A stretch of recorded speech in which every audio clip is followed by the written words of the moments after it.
So, ayan, good morning everyone. Pamodel-model tayo dito sa gitna ng akala mo kung sarap sana sa piling kung mag-model-model na lang tayo, magpipiling ganda.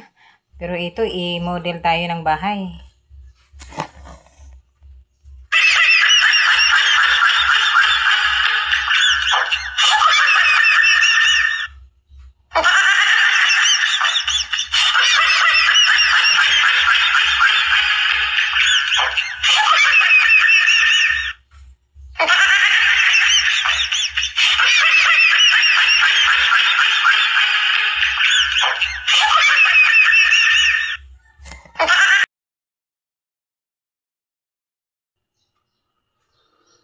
Ba? Sarap lang ng buhay guys pagka ganito.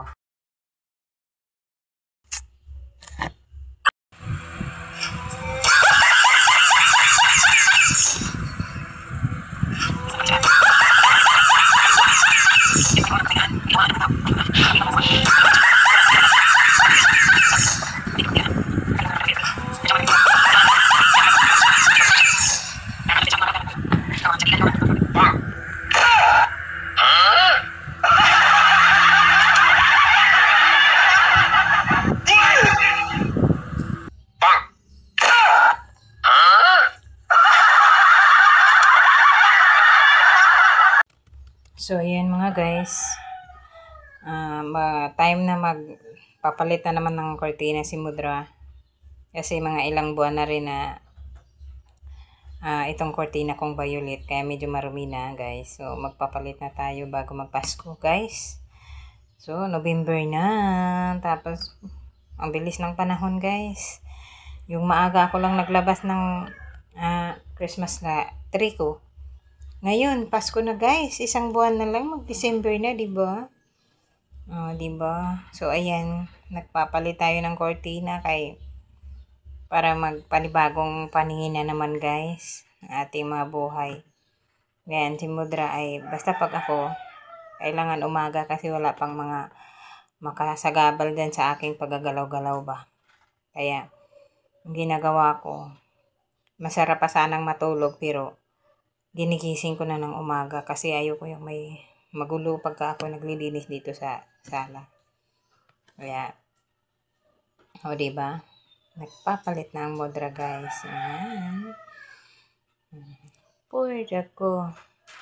Ang nanay, ang Mudra, akala ay reyna ng kalsada, yung pararina ng loob ng bahay. Tayo mga guys, ito talaga yung ating obligasyon sa loob ng bahay. Ay nako,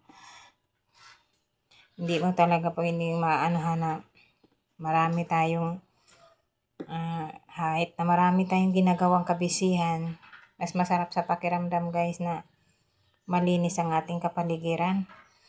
Kasi ako guys, hindi pwedeng hindi magano kasi ang dami kong alaga. Kaya pagkagising sa umaga, naku Diyos ko, allergy ako sa mga naamoy-amoy. Maingay ako sa mga naaamoy-amoy, no.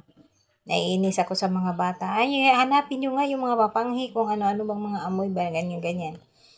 Kaya kailangan pagkagising sa umaga, mauna na ako sa kanila. Kapag nagising na sila, mayroon na akong pagdadakdakan. Kaya mayroon na akong pagbabalingan ng ano ba kayo?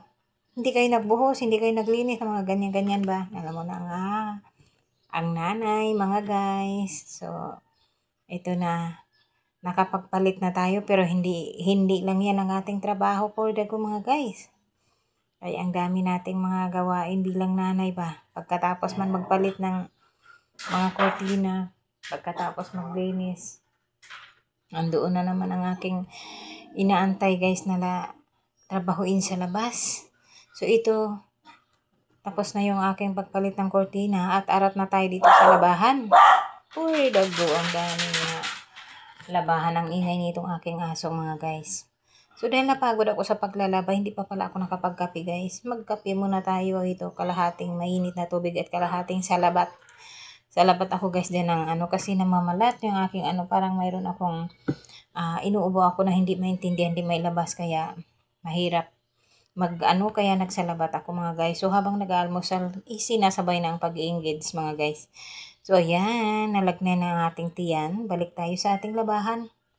For the go, itong akin nilalaban guys. Ito yung mga labahin na hindi pwedeng iwasing. Kaya kailangan mga damit ng mga bata. Yes! Tapos na tayo. Thank you for watching.